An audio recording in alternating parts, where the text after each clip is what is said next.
ಮೊದಲೇ ಜೈ ಭೀಮ್. ಇನ್ಸ್ಟಾಗ್ರಾಮ್ನಲ್ಲಿ ಈಗ ಹೊಸದಾಗಿ ಒಂದು ಅಭಿಯಾನ ಶುರುವಾಗಿದೆ. ರಿಸರ್ವೇಷನ್ ಹಠಾವೋ ಅಭಿಯಾನ ಅಂತ. ರಿಸರ್ವೇಷನ್ ಹಠಾವೋ ಮಾಡೋಕ್ಕೆ ಅಂದರೆ ಈ SC ರಿಸರ್ವೇಷನ್ ಮಾತ್ರ ಅವ್ರು ಕಾನ್ಸಂಟ್ರೇಟ್ ಮಾಡ್ತಾ ಇದ್ದಾರೆ. ಮತ್ತು ಈ ಆಂದೋಲನವನ್ನು ಯಾರು ಶುರು ಮಾಡಿದ್ರು, ಯಾಕೆ ಶುರು ಮಾಡಿದ್ರು ಅದು ಗೊತ್ತಾ? ಇದು ಗೊತ್ತಿಲ್ಲದೇನೆ, ಇದ್ರ ಹಿಂದಿನ ಹುನ್ನಾರ ಗೊತ್ತಿಲ್ಲದೇನೆ ನಮ್ಮ ಅನೇಕ ಬಂಧುಗಳು ಅಥವಾ SC ST ಬಂಧುಗಳು, ಅದರಲ್ಲೂ ವಿಶೇಷವಾಗಿ SC ಬಂಧುಗಳು ಏನ್ಕೊಳ್ಳಿ, ಇವರು ನಮ್ಮ ರಿಸರ್ವೇಷನ್ ಬಗ್ಗೆ ಮಾತಾಡ್ತಿದ್ದಾರೆ ಅಂತೇಳಿ ಎಲ್ಲರೂ ರಿಯಾಕ್ಟ್ ಮಾಡೋಕೆ ಶುರು ಮಾಡಿದ್ದಾರೆ. ವಿಪರೀತ ರಿಯಾಕ್ಷನ್ಸ್ ನಡೀತಾ ಇದೆ. ಮತ್ತು ಈ ರಿಯಾಕ್ಷನ್ಸ್ಗಳನ್ನ ಯಾರು ಶುರು ಮಾಡಿದ್ರು ಅವರು ನಿರೀಕ್ಷೆ ಮಾಡಿದ್ರು ಮತ್ತು ಅವರ ನಿರೀಕ್ಷೆಯನ್ನು ನಾವು ನಿಜ ಮಾಡ್ತಾ ಇದ್ದೀವಿ. ಈ ರಿಸರ್ವೇಷನ್ ಹಠಾವೋ ಅಭಿಯಾನ ಏನಿದೆಯಲ್ಲ, ಇದರ ಮುಖ್ಯ ಉದ್ದೇಶ ಏನು, ಯಾರು ಇದನ್ನು ಸೃಷ್ಟಿ ಮಾಡಿದ್ದಾರೆ, ಯಾಕೆ ಇದನ್ನು ಸೃಷ್ಟಿ ಮಾಡಿದ್ದಾರೆ ಅನ್ನೋದನ್ನ ಈ ವಿಡಿಯೋದಲ್ಲಿ ಇವತ್ತು ತಿಳಿಸ್ಕೊಡ್ತೀನಿ ನಾನು. ಬಂಧುಗಳೇ, ಈ ರಿಸರ್ವೇಷನ್ ಹಠಾವೋ ಇವತ್ತೊಂದಲ್ಲ, ನೆನ್ನೆದಲ್ಲ. ಯಾವಾಗ ಕಾನ್ಸ್ಟಿಟ್ಯೂಷನಲೈಸ್ ಆಗಿ SC ST OBCಗಳಿಗೆ ರಿಸರ್ವೇಷನ್ ಬಂತೋ ಆವಾಗಿಂದನೂ ಇಂಥದ್ದೊಂದು ಅಪಸ್ವರ ಇದ್ದೇ ಇದೆ. ಇವತ್ತಿನ ಈ ಕಾಲಘಟ್ಟದಲ್ಲಿ ರಿಸರ್ವೇಷನ್ ಅಂತಕ್ಕಂಥದ್ದು ಭಾರತದ ಎಲ್ಲಾ ಜಾತಿಗಳು ಇದ್ದೇ ಇದೆ ಅಲ್ವಾ? ಆದ್ರೂ ರಿಸರ್ವೇಷನ್ ಕುರಿತಂತೆ ಇವರ ಒಂದು ಕಪೋಲ ಕಲ್ಪಿತವಾದಂಥ ಆರೋಪಗಳೇನಿದ್ದಾವಲ್ಲ ಅವೆಲ್ಲವೂ ಹಾಗೇ ಇದ್ದಾವೆ. ಮತ್ತು ಈ ರಿಸರ್ವೇಷನ್ ಯಾಕೆ ಬಂತು, ಇದರ ಉದ್ದೇಶ ಏನು, ಮತ್ತು ಇದಕ್ಕೆ ಪ್ರಾಚೀನ ಕಾಲದ ಇತಿಹಾಸ ಏನಿದೆ, ಮತ್ತು ಸಂವಿಧಾನ ಬಂದ ಮೇಲೆ ರಿಸರ್ವೇಷನ್ನ ಉದ್ದೇಶ ಏನಾಯಿತು, ಮತ್ತು ರಿಸರ್ವೇಷನ್ನಿಂದಾಗಿ ಏನೆಲ್ಲ ಸಾಧ್ಯತೆಗಳು ಆದವು ಅನ್ನೋದೆಲ್ಲವೂ ಈ ರಿಸರ್ವೇಷನ್ ವಿರೋಧಿಗಳಿಗೆ ಗೊತ್ತಿಲ್ಲ ಅಂತ ಅನ್ಕೊಂಡಿದ್ದೀರಾ? ಪಕ್ಕ ಗೊತ್ತಿದೆ.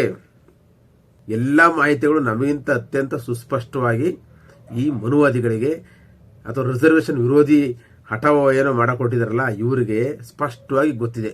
ಆದರೂ ಆವಾಗ ರಿಸರ್ವೇಷನ್ ವಿರುದ್ಧ ಈ ದೇಶದ ಜನಗಳಿಗೆ ಒಂದು ಹುಳಗಳನ್ನು ಬಿಡ್ತಾನೆ ಹೋಗ್ತಾರೆ.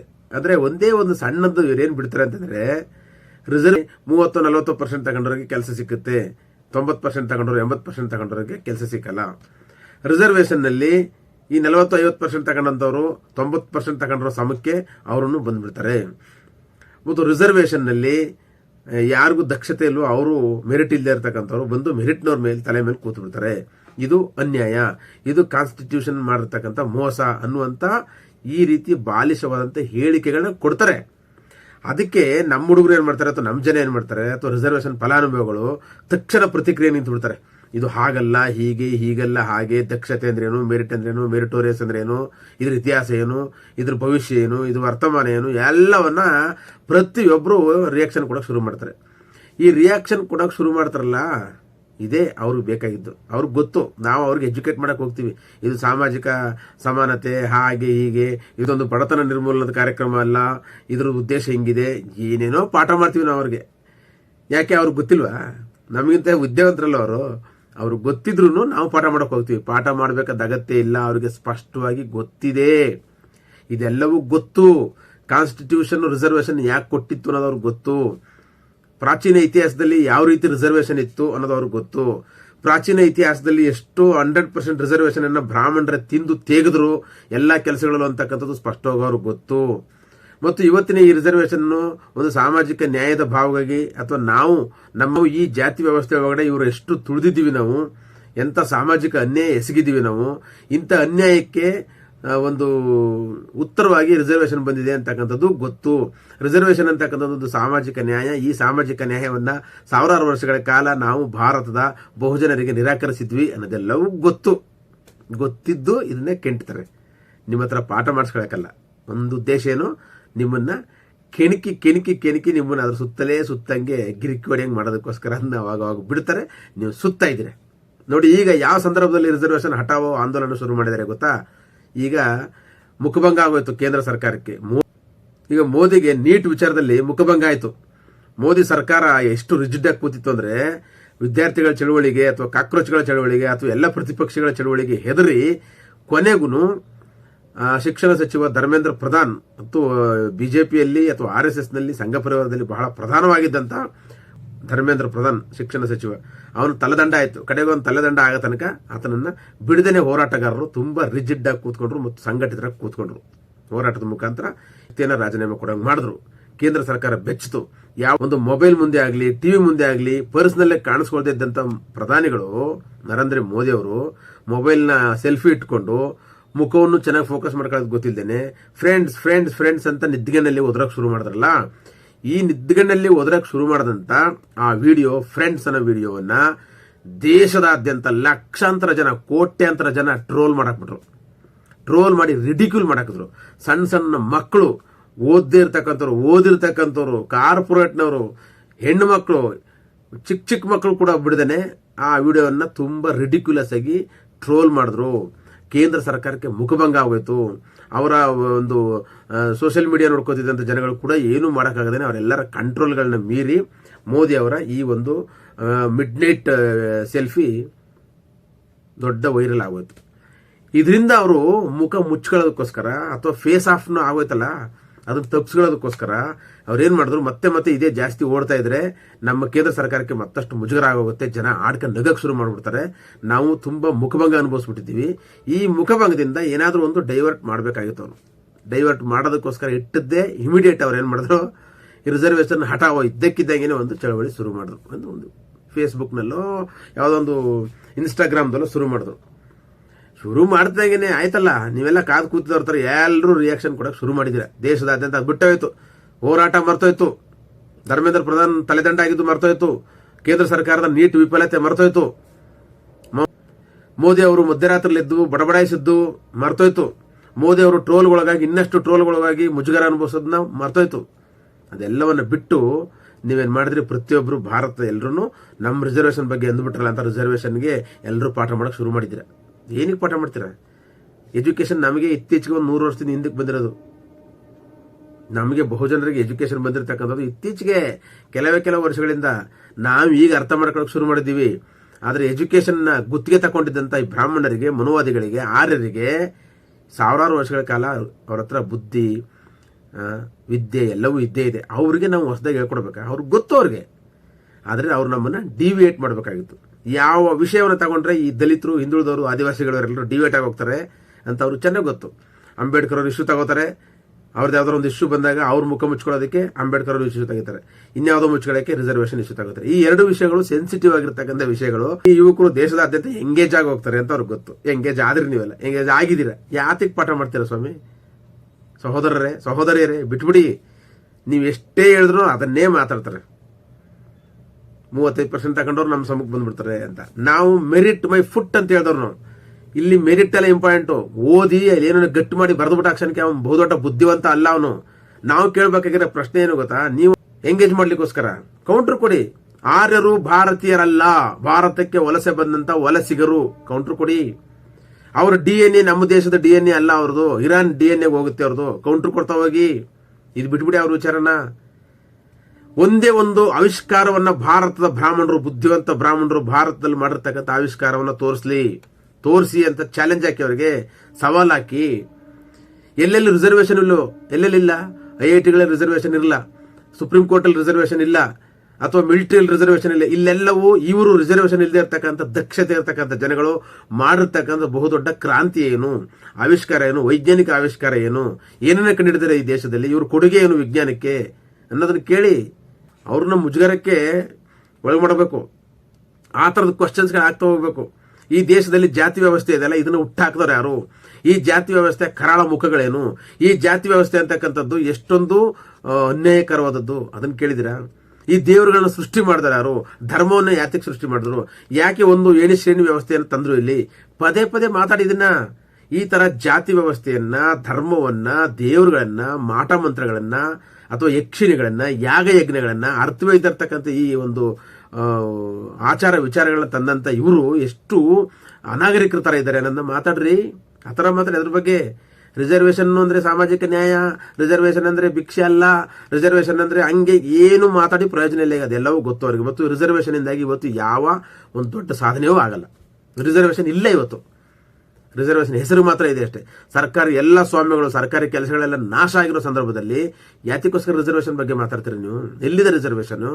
ಎಲ್ಲಿ ತಗೊಂಡು ಏನ್ ಮಾಡ್ತೀರಿ ರಿಸರ್ವೇಶನ್? ಖಾಸಗಿ ಆಗೋಗಿದೆ ಎಲ್ಲ. ಖಾಸಗಿ ಹಿಂಗ್ ಮಾತಾಡ್ಕೊಂಡು ಎಲ್ಲವನ್ನ ಖಾಸಗೀಕರಣಕ್ಕೆ ಒಪ್ಸಾಯ್ತು. ಖಾಸಗೀಕರಣದಲ್ಲಿ ರಿಸರ್ವೇಶನ್ ನಡೀತಾ ಇಲ್ಲ. ಮತ್ತೆ ಇನ್ಯಾತಿಗೆ ರಿಸರ್ವೇಶನ್ ಬಗ್ಗೆ ಮಾತಾಡ್ತೀರಾ?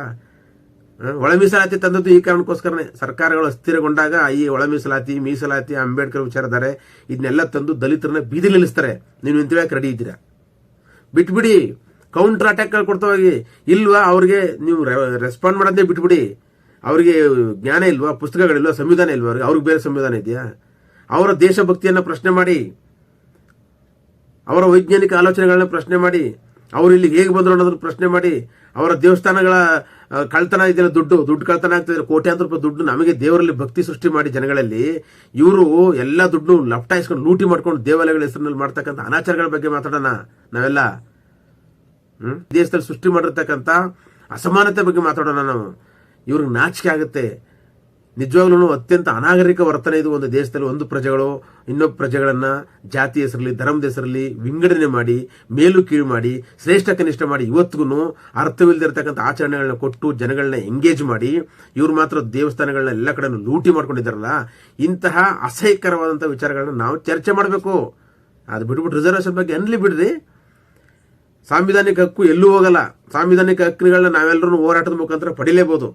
ಆದರೆ ಅವ್ರು ಯಾವಾಗ ಮುಜುಗರಕ್ಕೆ ಸಿಗಾಕತ್ತಾರೋ, ಯಾವಾಗ ದೊಡ್ಡ ತಪ್ಪು ಸಿಗಾಕತ್ತಾರೋ, ಅವರು ಇವತ್ತು ಅಯೋಧ್ಯೆ ಮಂದಿರದಲ್ಲಿ ಕೋಟಿಗಟ್ಟಲೆ, ಸಾವಿರಾರು ಕೋಟಿಗಟ್ಟಲೆ ದುಡ್ಡನ್ನ ಲೂಟಿ ಮಾಡಿರ್ತಕ್ಕಂಥ ಚರ್ಚೆ ಆಗ್ತಾ ಇತ್ತು. ನೀಟ್ ವಿಚಾರದಲ್ಲಿ ಎಷ್ಟೋ ಮಕ್ಕಳು ಆತ್ಮಹತ್ಯೆ ಮಾಡ್ಕೊಂಡಿದ್ದು, ನೀಟ್ ವಿಚಾರದಲ್ಲಿ ಆದಂಥ ಅಕ್ರಮ ಅನ್ಯಾಯ ಚರ್ಚೆ ಆಗ್ತಾ ಇತ್ತು. ಇದರಿಂದಾಗಿ ದೇಶದಲ್ಲಿ ಒಂದು ದೊಡ್ಡ ಅರಾಜಕತೆ ಸೃಷ್ಟಿಯಾಗಿತ್ತು. ಇದರಿಂದಾಗಿ ಯುವಕರು ಎಲ್ಲರೂ ಸಿಡಿದು ಬಿದ್ದಿದ್ರು. ಇವತ್ತು ಕೇಂದ್ರ ಸರ್ಕಾರದ ವಿರುದ್ಧ ತಮ್ಮೆಲ್ಲ ಗಟ್ಟಿ ನಿಲುವುಗಳನ್ನ ಪ್ರತಿಪಾದಿಸಿ ಕೇಂದ್ರ ಸರ್ಕಾರದ ಮಂತ್ರಿ ಪದವಿಗೆ ರಾಜೀನಾಮೆ ಕೊಡಿಸುವ ಮಟ್ಟಿಗೆ ತಮ್ಮ ಹೋರಾಟಗಳನ್ನ ತಗೊಂಡೋಗಿದ್ರು. ಇಂತಹ ಗೆಲುವಿನ ಹಾದಿಯಲ್ಲಿದ್ದಂಥ ಹೋರಾಟವನ್ನು ದಿಕ್ತಪ್ಪಿಸೋದಕ್ಕೆ, ಡಿವಿಯೇಟ್ ಮಾಡೋದಕ್ಕೆ ಇವನು ಯಾವನೊಬ್ಬ ಅಲ್ಲಿರ್ತಕ್ಕಂಥ ಒಂದು ಸಂಘ ಪರಿವಾರದವನೋ ಅಥವಾ ಅವರ ಒಂದು ಆರ್ಯರ ಕುಲದವನೋ ಏನ್ ಮಾಡ್ದ, ಒಂದು ಸೃಷ್ಟಿ ಮಾಡ್ತಾರೆ. ಯಾವಾಗಲೂ ಸೃಷ್ಟಿ ಮಾಡಕ್ಕೆ ರೆಡಿ ಇದ್ದಾರೆ ಅವರು. ನಿಮ್ಗೆ ಗೊತ್ತಿರಲಿ, ಈ ಥರದ್ದೆಲ್ಲ ಒಂದು ಮುಜುಗರ ಬಂದಾಗಲೆಲ್ಲ ಇಂಥ ಒಂದು ಸಮಸ್ಯೆಗಳು ತರ್ತಾರೆ. ರಿಸರ್ವೇಷನ್ ಬಗ್ಗೆ ಮಾತಾಡಿ ಪ್ರಯೋಜನ ಇಲ್ಲ. ಅಥವಾ ಅವರಿಗೆ ನೀವು ಪಾಠ ಮಾಡಿ ಅಗತ್ಯ ಇಲ್ಲ. ಯಾವ ಪಾಠವನ್ನು ಕೇಳಕ್ಕೆ ರೆಡಿ ಇಲ್ಲ ಅವರು ಬೇಕು ಅಂತ ಕೆಲವು ನೆಗೆಟಿವ್ಸ್ಗಳನ್ನ ಇಟ್ಕೊಂಡಿರ್ತಾರೆ, ಕೆಲವು ನೋಷನ್ಸ್ಗಳನ್ನ ಇಟ್ಕೊಂಡಿರ್ತಾರೆ. ಬೇಕು ಅಂತಾನೆ ಈ ನೋಷನ್ಸ್ಗಳನ್ನ ಬೇರೆಯವ್ರ ತಲೆಗೆ ಹಾಕ್ತಾ ಹೋಗ್ತಾರೆ. ಜನ ಹತ್ಕೊಂಡು ಕುಣಿಲಿ. ಹೌದಲ್ವಾ? ನೀವು 35% ತನಕ ಮೇಲೆ ಬಂದ್ಬಿಡ್ತೀರಿ. ಯಾರು 35% ತನಕ ಮೇಲೆ ಬಂದಿಲ್ರಿ. EWS ರಿಸರ್ವೇಷನ್ ಬಗ್ಗೆ ಮಾತಾಡಿ. EWS ರಿಸರ್ವೇಷನ್ ಎಷ್ಟು ಜನಕ್ಕಿದೆ, ಎಷ್ಟು ಜನಸಂಖ್ಯೆ ಇದೆ, ನೀವು ತಗೊಂಡಿರ್ತಕ್ಕಂಥ ಎಷ್ಟು? EWS ರಿಸರ್ವೇಷನ್ ಅಲ್ಲಿ ಬ್ರಾಹ್ಮಣರಿದ್ದೀರಾ, ಮೊದಲಾಯರುಗಳಿದ್ದೀರಾ, ಜೈನಿಗಳಿದ್ದೀರಾ? ನೀವು ಇವತ್ತು ಅದನ್ನ ಕ್ಯಾಲ್ಕುಲೇಷನ್ ಮಾಡಿ ನೋಡಿದ್ರೆ EWS ಮುಖಾಂತರ ರಿಸರ್ವೇಷನ್ ಮೆರಿಟ್ ಎಲ್ಲವನ್ನ ಮೀರಿ ಅತ್ಯಂತ ಕಡಿಮೆ ಮಾರ್ಕ್ಸ್ ತಗೊಂಡವರು ನೀವು ಇವತ್ತು ಮೇಲೆ ಬರ್ತಾ ಇದ್ದೀರಾ. ದೊಡ್ಡ ಹುದ್ದೆಗಳಿಗೆ ಹೋಗ್ತಾ ಇದ್ದಾರೆ EWS ಮುಖಾಂತರ. ಅದನ್ನ ಮಾತಾಡಿ.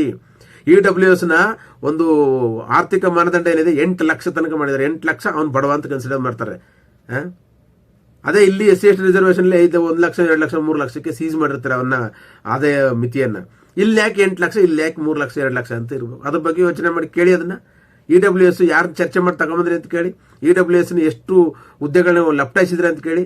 IAS ನಲ್ಲಿ ಡಿವೇಟ್ ಮಾಡ್ಕೊಂಡು ನೀವು ನೇರ ಪರೀಕ್ಷೆ ಬರೆದೇನೆ ಎಷ್ಟು ಹುದ್ದೆಗಳು ಹೋಗ್ತಿದ್ರೆ ಅಂತ ಕೇಳಿ.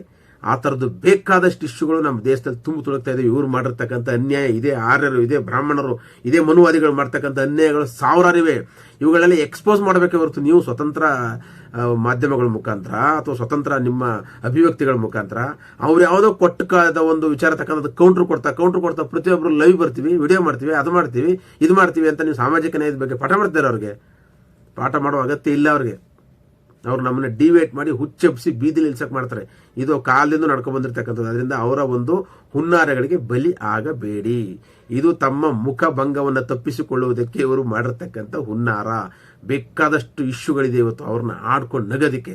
ಇಡೀ ವಿಶ್ವ ಅವ್ರು ನೋಡ್ಕೊಂಡು ನಗ್ತಾ ಇದೆ. ಇಲ್ಲಿ ನಮ್ಮನ್ನ ಸೋಷಿಯಲ್ ಮೀಡಿಯಾದಲ್ಲಿ ರಿಸರ್ವೇಷನ್ ಬಗ್ಗೆ ಎಂಗೇಜ್ ಮಾಡಿದ್ದಾರೆ. ಯಾವ ಸಂದರ್ಭದಲ್ಲಿ ಎಂಗೇಜ್ ಮಾಡಿದ್ದಾರೆ? ಇಂಥ ಸಂದರ್ಭದಲ್ಲಿ ನಮ್ಗೆ ಇದು ಬೇಕಾ ಅನ್ನೋದನ್ನು ನಾವು ದಯಮಾಡಿ ತುಂಬ ಸೂಕ್ಷ್ಮವಾಗಿ ಯೋಚನೆ ಮಾಡಬೇಕು ಅಂತಕ್ಕಂಥದ್ದು ನನ್ನ ಮನವಿ.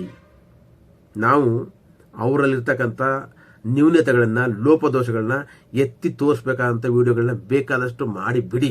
ಅವ್ರಿಗೆ ಮುಜುಗರ ಆಗುತ್ತೆ. ಯಾಕೆಂದ್ರೆ ನಾವು ಮಾತಾಡೋದ್ರಲ್ಲಿ ಸತ್ಯ ಇದೆ. ಇವ್ರು ಮಾಡಿರ್ತಕ್ಕಂಥ ಅನ್ಯಾಯಗಳ, ಅಕ್ರಮಗಳು ಮತ್ತು ಈ ಒಂದು ಅಸಮಾನ ವ್ಯವಸ್ಥೆ ಬಗ್ಗೆ ಎಷ್ಟು ವರ್ಷಗಳು ಮಾತಾಡಿದ್ರು ಮುಗಿಯಲಾರದಷ್ಟು ವಿಚಾರಗಳಿವೆ. ಇವ್ರು ಮಾಡಿರ್ತಕ್ಕಂಥ ಲೂಟಿ ಇದೆಯಲ್ಲ, ಮುಗಿಯಲಾರದು, ಅತ್ಯಂತ ಪಾಪದ್ದು.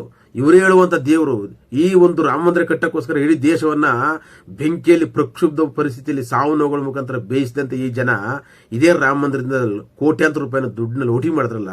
ಈ ಲೂಟಿ ಎಂತ ಅನ್ಯಾಯವಾದದ್ದು. ಅದಕ್ಕೆ ಇವರು ದೇವ್ರ ಬಗ್ಗೆ ನಂಬಿಕೆ ಇದೆಯಾ? ಇವರ ಶ್ರೀರಾಮ ಕೊಟ್ಟಿದ್ದ ಇದನ್ನೇನ ಜ್ಞಾನ ಅನ್ನೋದ್ರ ಬಗ್ಗೆ ಬೇಕಾದಷ್ಟು ನಾವು ಮಾತಾಡಬೇಕಾಗಿದೆ. ಇಂಥ ಸರ್ಕಾರನ ವಿದ್ಯಾರ್ಥಿಗಳ ಭವಿಷ್ಯ ಜೊತೆಗೆ ಚೆಲ್ಲಾಟಾಡೋ ಸರ್ಕಾರ. ಈ ಥರದ್ದು ತುಂಬಾ ತುಂಬಾ ವಿಚಾರಗಳು ಅದನ್ನ ಸ್ವತಂತ್ರ ಮೀಡಿಯಾಗಳ ಮುಖಾಂತರ ಮಾತಾಡ್ತಾ ಹೋಗಿ ಸಹೋದರಿಯರೇ, ನಾನು ಈ ವಿಡಿಯೋ ಮುಖಾಂತರ ಮಾಡ್ಕೊಳ್ಳೋ ಮನವೇನೆಂದ್ರೆ, ದಯಮಾಡಿ ಅವರಿಗೆ ಕೌಂಟ್ರ್ ಕೊಡೋದನ್ನು ನಿಲ್ಲಿಸಿ. ಕೌಂಟ್ರ್ ಕೊಡಬೇಕಾದ ಅಗತ್ಯ ಇಲ್ಲ. ಅವರು ಎಲ್ಲವನ್ನು ಗೊತ್ತಿದ್ದು ಬೇಕು ಅಂತಾನೆ ಈ ನೆರೆಟಿವ್ಗಳನ್ನ ಸೃಷ್ಟಿ ಮಾಡಿ, ಬೇಕು ಅಂತಾನೆ ಸಂದರ್ಭ ಬಂದಾಗೆಲ್ಲ ಈ ಥರದೊಂದು ಕಟಕೆಗಳನ್ನ ಎತ್ತಿ ಬಿಟ್ಟೇ ಬಿಡ್ತಾರೆ. ಅದಕ್ಕೆ ನಾವು ಪ್ರತಿಕ್ರಿಯೆ ಕೊಡ್ತಾ ಹೋದ್ರೆ ಇನ್ನು ಕೊಡ್ತಾನೆ ಹೋಗ್ತಾರೆ. ನಮ್ಮನ್ನು ಅವ್ರು ಎಂಗೇಜ್ ಮಾಡ್ತಾರೆ, ನಾವು ಅವ್ರನ್ನ ಎಂಗೇಜ್ ಮಾಡಬೇಕು. ನಾವು ಯಾವತ್ತೂ ಅವ್ರನ್ನ ಎಂಗೇಜ್ ಮಾಡ್ತೀವಿ ಅವತ್ತು ಮಾತ್ರ ನಾವು ಸಕ್ಸಸ್ ಆಗೋದು, ಗೊತ್ತಿರಲಿ. ನಮಸ್ಕಾರ.